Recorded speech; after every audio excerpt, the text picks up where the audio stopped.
I'm so pleased to be here with Steve Hait, who is a longtime friend. What is it, 30-something years now? Probably since '92. So. Doing math is pretty scary these days, but so you said you came to Columbia in '92. What brought you to Columbia? My wife, Christine, and I, who weren't married at the time, were living in Chapel Hill, and she was getting a degree at the University of North Carolina. And she went on the job market and ended up getting a job at Columbia College. So we moved here so she could take that job. And she just recently retired from said job, right? Yeah, this last August she did. Not quite a year. So it must have been a good fit for the family, for everybody. Yeah, I was pleasantly surprised because the last thing I wanted to do when I was living in Chapel Hill was move to South Carolina. And yet it turned out to be wonderful. And I realized, fortunately, that it's a function of like, you just got to find the good people. And they're everywhere. You just got to look for them. I totally agree with that. And it takes some intentionality. So, and that was one of the things that I loved about Grow, because it felt like a universe unto its own. And so to set this up, if this is being seen out of context, this is an interview with folks that were in and around the grassroots organizing workshop in Columbia, which was a hub of social and political activity from the time it opened in '77 until it closed in '98. And you came on the scene like in '92. You said you moved into Olympia and you had seen the Grow building. Can you tell me about your first encounters there? Yeah, I was just kind of exploring the new, neighborhood, and so I was riding around on my bike, and I just happened to end up in front of that wacky, incredible Hulk bursting through the wall image that I think Richard Lane drew or painted, and I thought I got to get in there and see what's happening, because it was kind of a big surprise to see that giant work of art there on the side of a cinder block building. So that's how it. And I just walked in and I found a bunch of people I've dug ever since. So that's how that worked. Do you remember what it was like? I remember distinctly what it felt like the first time I went in there, because it just had a certain resonance with me. And Wendy has said so much the same thing. She was 16 when she first went there. But I mean, do you remember the first time, or nothing? Does anything stick out about it? Yeah, I remember it smelled neat. I mean, I think that, it's something about old wood, and there's like printing ink in the air. I mean, there's a printing company going on there in that building, along with all the other stuff. And I remember it was 2 stories. There was a big open space down below, and there was a bunch of sort of cubicle things upstairs. And that's where you all had offices, and you had I think one of the things I remember about that first visit was getting a little tour and realizing, oh my God, they've got a Verityper typesetting machine here, which I thought, that's crazy. And I just had come from a job I had working for a group of companies, and one of them was a printing company. And so we did a lot of stuff with switching from typesetting using hot lead to desktop publishing. And so I had spent a lot of time with CopyGraphic typesetting equipment,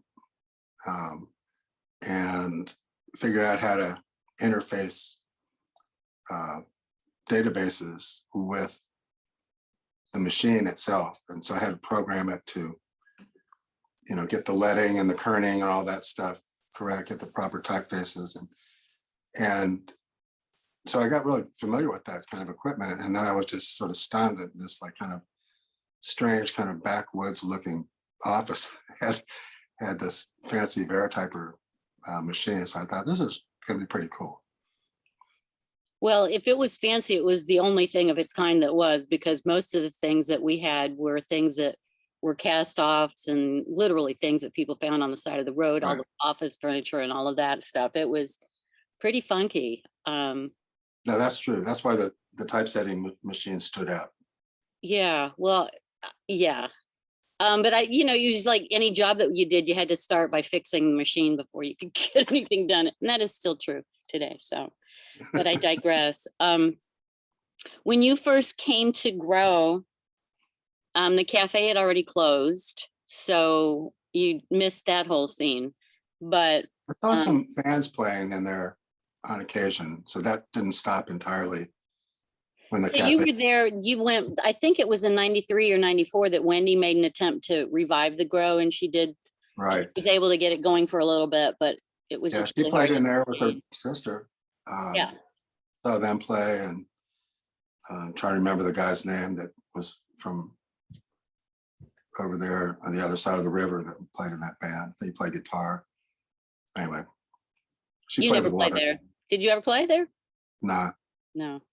Yeah, I'm sorry. The cafe was before my time too. So, but you were there. This book is only just going to mention Point in passing because it's kind of after. I'm bookending this project just because it's a very narrow volume between 68 and 88. So it's a 20-year span. And Grow went on for the building went on, and the print shop went on until 98. And I think that you were there for that last night, right? Do you remember that? nope. I have pictures of you, so I know you were there.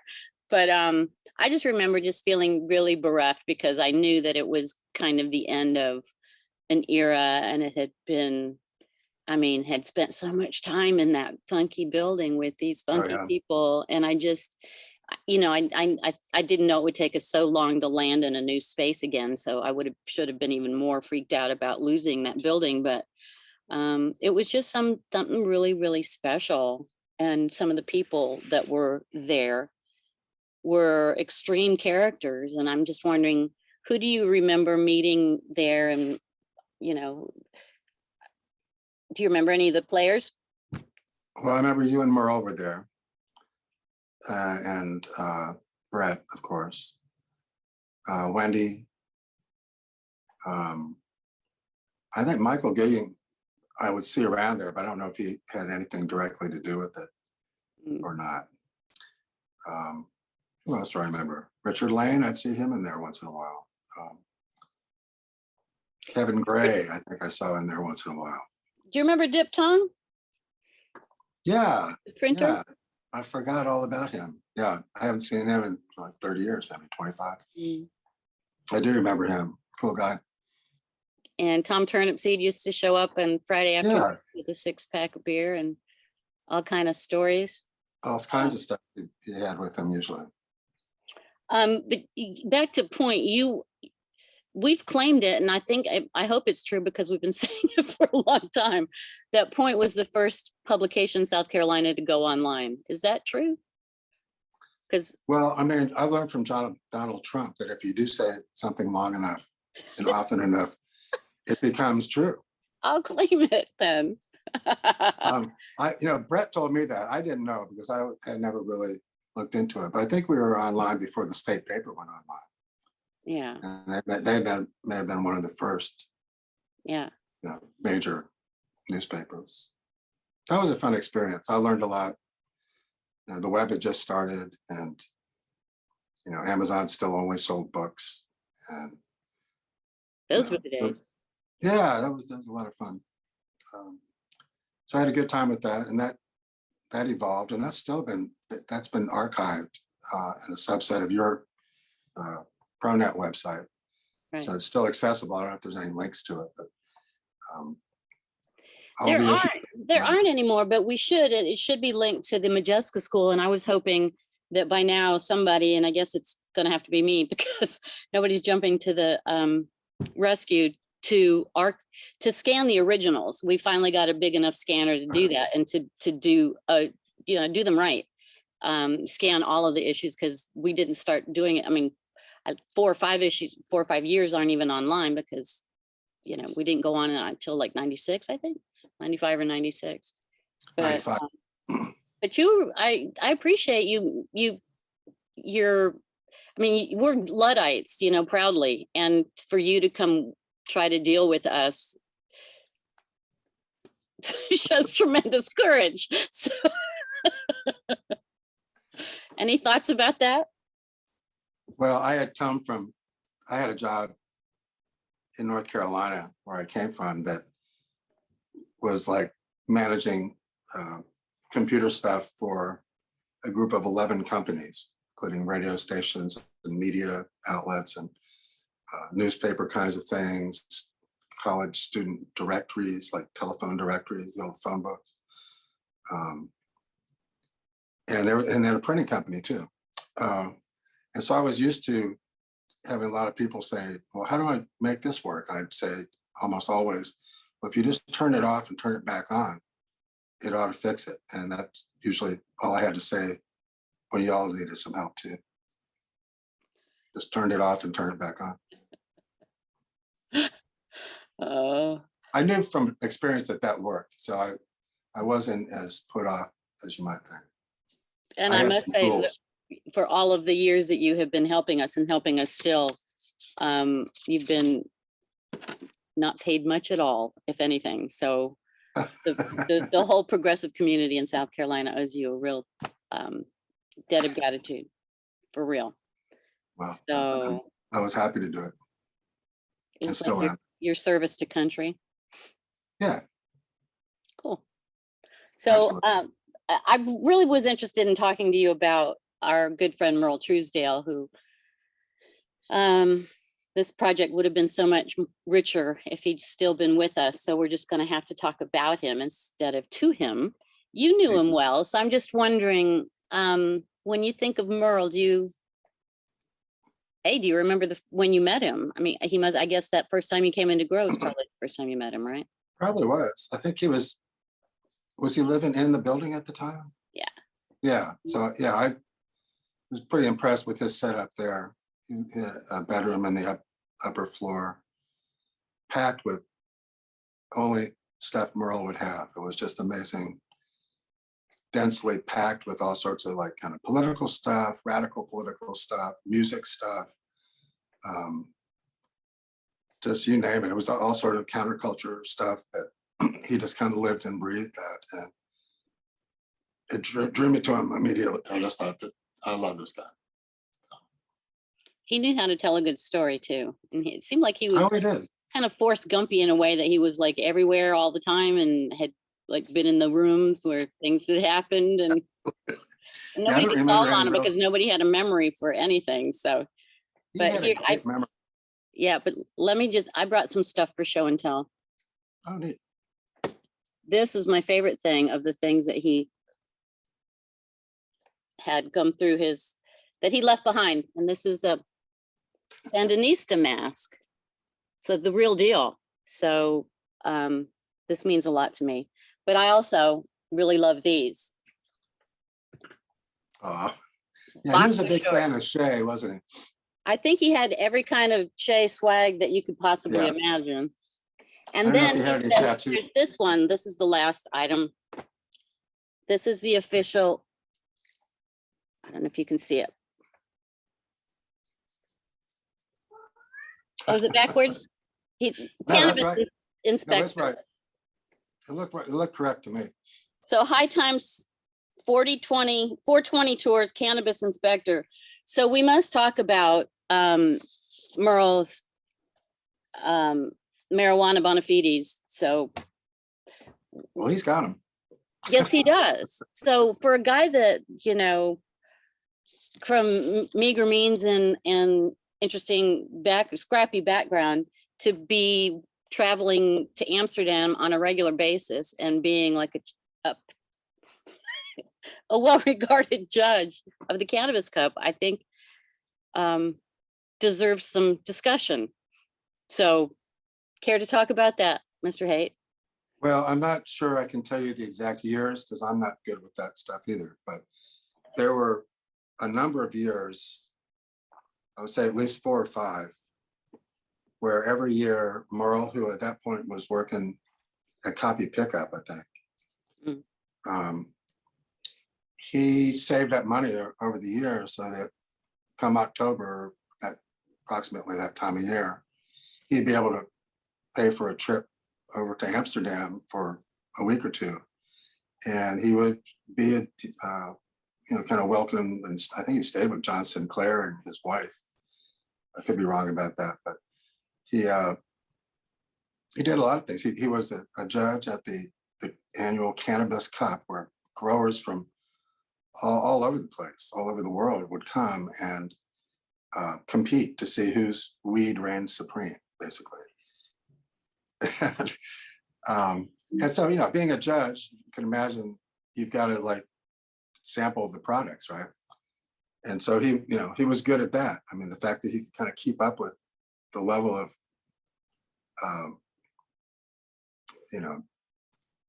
intoxication that could possibly bring. He was pretty capable in that regard, I guess. Well, it's like, I don't even understand how this works, because I get a wine taste that you don't ingest it, from what I understand, which seems a terrible waste, but you can't like fake smoke something, can you? No, because part of what you're judged on is like the effect, how euphoric is it really, or how sleepy does it make me feel, or whatever. So I don't quite understand how I could do it, but he went back and did it repeatedly, year after year.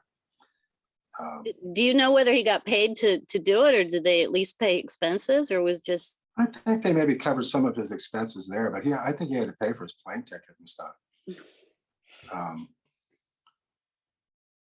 I just can't see him traveling over there. Just to my poor Merle, I just worry about him. Like, he couldn't drive a car. It's like, how are he gonna make it? I picture him dressed up in really fancy clothing, like he liked to wear, with a cane and maybe a hat or something, and sort of strolling around Amsterdam looking like that. I wasn't there, so that may not have happened, but that's in my mind how it looked.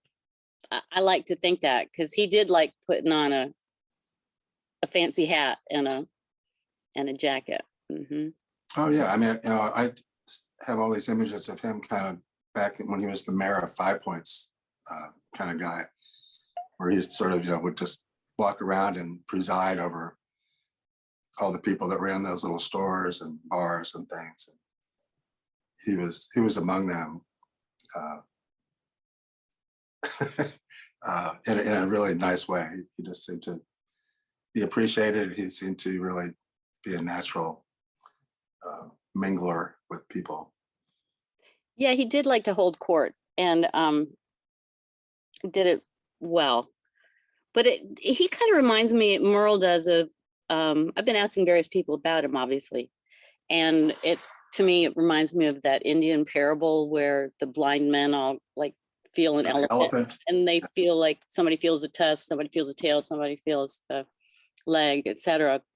And they all describe a very different experience. And that's the way I feel about Merle. And it's like, depends on whether you worked with him and in what capacity you worked with him, and whether you just sought him out about town, or whether you saw him as like the radical activist that he also was. He was everywhere all the time, and a real presence. And so it's interesting, and the way Wendy put it, she says that there's a Merle and then there's an Earl, and you never knew which one was going to show up. Like, so he was a complicated cat. So I don't want to just make him out to be cotton candy, because he was complex. He had a lot of layers. You're right. He did. A lot of facets. So, but one of the facets that he did have was a real appreciation and knowledge of music, especially the blues. And so he had that long-standing relationship, as you know, with Drink Small, the ambassador, talking about 5 Points, the ambassador of 5 Points, some people have called him.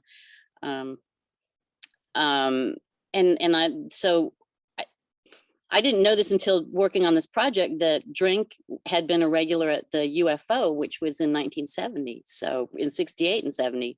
And so I'm sure that he knew Merle back in those days. So they had a really extended relationship, performed a little bit together. I would appreciate it if you would just say a little bit about who Drink is for anybody that might not know, what his relationship, as best you know, was with Merle, and talk a little bit about the last time when you went to visit him, drinks shortly after Merle's death. Well, Drake was a really talented, older than I was, blues guy. I mean, he played guitar, he wrote songs, he sang. He was pretty amazing. He was blind. I'm not sure if he's always been blind, but he's been blind as long as I've known him. And so he, requires assistance to get around, but he gets around really easily. He and Merle seem to be just real good buddies. I mainly got it from Merle, but when I did go visit Drake at his house and talk to him about Merle, I realized it kind of went both ways. So.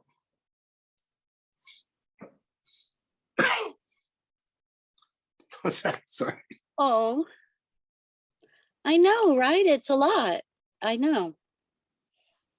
He was a really good boy. He was good. Anyway, yeah, Drake and his wife both looked at Merle like kind of a member of their family, I think. And I think Merle got a lot of encouragement for his own music, mostly playing harmonica. I think Drake probably encouraged him quite a bit and gave him the confidence to go out and Merle was a really good player too. He was great. Well, tell me about those harmonicas that showed up. Well, it's funny you should mention the harmonicas because I just happen to have some here. I don't have them handcuffed to my wrist, but I do have them here. Show you what they got. So this is what they look like. This is one of 3 cases that I sort of inherited. These were Merle's, and I got these. Michael Lau had them, and he thought maybe I know somebody who would use them. But I did tell you the other day about taking one up there when he was sort of later on in his life and kind of had a stroke or two and was not doing too well and not very communicative. And Michael Gooding and I went over on one of our visits to see him and brought him a harmonica and gave it to him. And he went from being kind of like staring off into the ozone to like putting one up to his mouth and kind of tentatively and then within like 30 seconds, he was like blowing stuff and getting it. I mean, it just really sounded great. And he had this big grin on his face that you didn't usually see when you went to visit him at that point in his life. And so he was really reinvigorated by that harmonica. So that was fun to see. I love that. I love the image of that. And I also love the image of the way that you and other friends of his, the family that I said that he's created, he grew up an only child. Well, he was the youngest of 7, but there was such an age gap that he was basically reared as an only child. And Wendy claims that he was quite a mama's boy. But so I'm saying that the family that he created that was really strong as any family that I've seen, that he made for himself, people that were there like you right to the end, and Michael Lau and Alden and Brad, and just a really solid group of people that cared deeply for him. And Michael Lau still has his ashes, so he hasn't figured out what to do with them. Did I tell you what his one plan was? No. To do with his ashes? Maybe not, but go ahead and tell me. I love it. Well, you remember Ra, right? The Egyptian Ra that across the street from Grow that Richard Lane was so brilliantly painted. Who knew it would become such an icon? At Ra, that Michael was like wanting to do something with him. So he thought about putting him in an urn and cementing it to the top of Raw. And but he made the mistake of asking the city for permission. Nah, you don't do that. He said, I don't think that's such a great plan because we don't know what's going to happen with that park. And so anyway, we still need to figure out what to do with Merle. Maybe we could figure out an appropriate resting spot for him. I don't know what happened to Merlewood. Do you remember? Well, I what was just going to ask you about Merlewood. I don't know. My hunch is it's still there, but I don't know who's in control anymore. Yeah, who would be? I don't know. Well, they had long enough. One of his many children, perhaps. Maybe it's in Winston's hands now. His last dog. Yeah, Winston was a good boy. He was a good boy. I hope he landed somewhere safe. He was living down in Olympia not long before he moved into the final place he was living, and Winston was down there too, and they were living together alone in a house. But there was this one, I used to go see him often on Sundays. I'd go down in the afternoon and just hang out, and he was always watching stuff on TV, and he had had a stroke by that time, so he was like not totally with it. But there was this one time he had this urge, I guess. I wasn't there at that moment, but he decided, I got to get to group therapy. And he just decided to walk to group therapy in 5 Points from Olympia. And he walked along the railroad tracks to get there. And he managed to get there. And then he didn't quite manage to get home. And what happened next, I don't remember the exact details, but there was a police car showed up at my house with Merle in the back seat. And he had somehow guided them to me as somebody who might be somebody who would give him a hand. And so I went out and talked to the cops for a bit, talked to Merle, and then ended up being in charge of taking Merle home and putting him back into the house. And he was just like, he didn't know how to get home, I don't think he could figure that out. But that was kind of a bizarre experience. Yeah, he was wandering around once. I don't think it's the same time, but Brett was responsible for trying to get him back. You know, he was like called in the middle. He was in the middle of nowhere.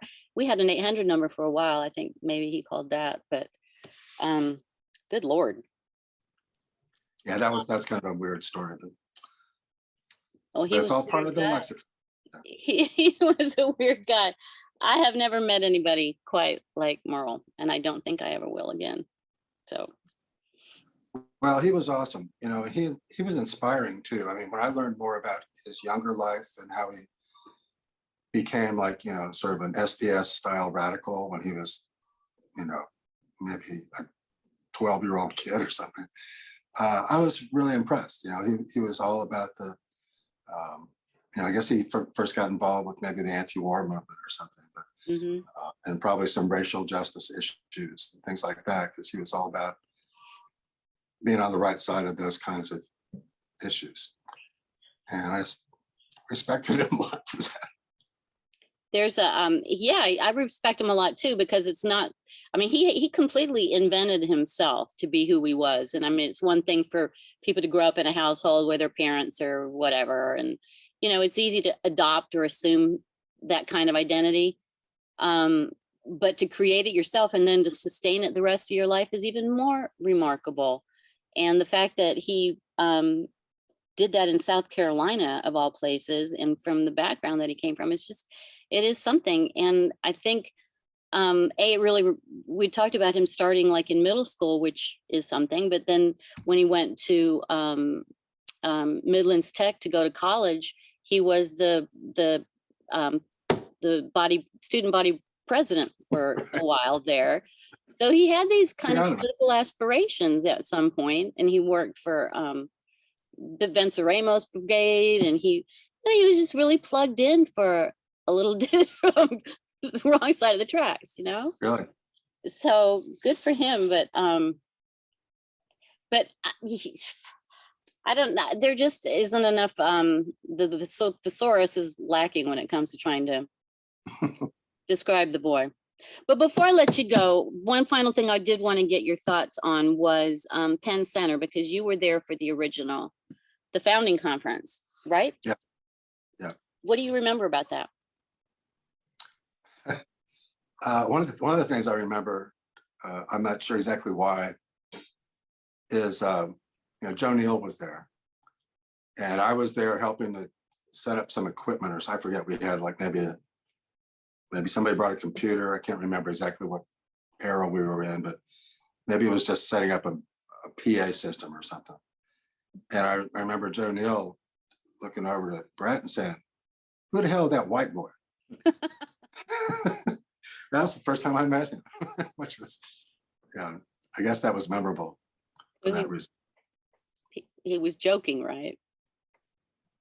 A little bit. Oh, I thought you were a cop trying to like. But you were pretty sure that there was at least one person there that was really sketchy, and I was like, "This dude's way too interested, and I've never seen you before. So, what is your deal?"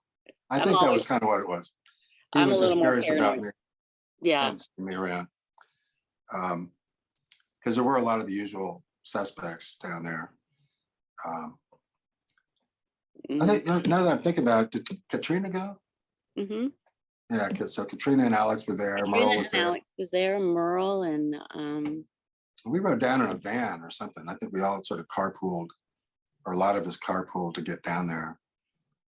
I remember just being kind of amazed. I remember there was a lot of sort of breakout groups. People would be talking about different issues and different things they wanted to be working on and how they were going to approach that. And I was just I was really amazed. And I thought the setting was so historic that it was really pretty moving, actually, to be there. Martin Luther King had some connections to the place, and lots of other African-American history was taking place there.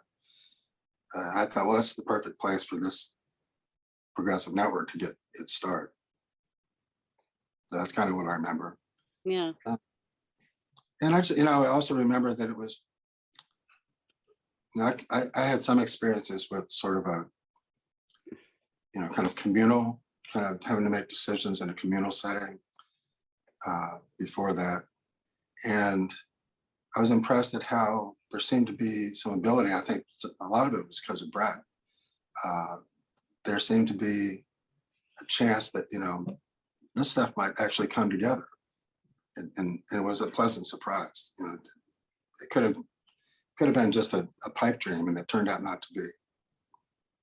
Well, I remember I don't know if you remember the guy that came down from Missouri to help us facilitate, that had started Missouri Provo, which. Yeah, what's his name? John Hinckley. I kind of do, yeah. I'm not sure the first name. It was Hinckley. And anyway, really, really smart guy, really, really knew what he was doing, and we were lucky to have him. But, he didn't know anything about South Carolina, and the dynamics were obviously completely different about who our pool of allies might be. And his was in Missouri, that was almost all union based, because they had a really strong, so they had this built-in infrastructure, which I thought was cheating. And I remember him, after the thing was over, he didn't say this in front of anybody but Brett and me, but I remember distinctly that he said, we didn't have a chance in hell of surviving. He said, it's going to take 10 years to get something like this going. And he knew that, you just can't sustain it. But because of Brett being who he is, I don't think anybody else would have done it as long as he did without the compensation he deserved. And, we're trying to reinvent it and trying to pass it off to a new generation, but it's hard to have that kind of institutional memory, and the what works and what doesn't, and it's a peculiar place politically, culturally. South Carolina is its own animal, even as close as North Carolina, where it's a battleground place that gets funding and attention that we never will, and nobody's going to rescue us but us. And that's kind of what we've been operating under, the belief that, if we don't, ain't nobody gonna come here and do it for us, right? So anyway, and the reason to do it is because I meet people like you and all the people that we've been talking about, because as you said originally, that you can you know, addresses can be challenging, but the bottom line, it really is about who you choose to associate with. And I'm so glad to be associated with you Same to and you. your lovely wife and your daughter. And I'm just, It was in your wedding, by the way. is what? It was in your wedding, by the way. I know. It's just, I know to have, I mean, it's striking to me how many of the people that I'm talking to and have been part of organizing work are military brats like me. And so came kind of rootless, didn't really have anywhere to go. And then so to find a family and a home, quite literally, has been a gift that I just don't take lightly. And to have y'all in my wedding and to see your daughter grow up to be the beautiful young woman that she is, it's gold. So Did you ever see the picture of her at the Raw? I did. Yes, I loved it. Yeah, That was she recent. appreciates that. Yeah, that was like within the last couple of years, I guess. Yeah.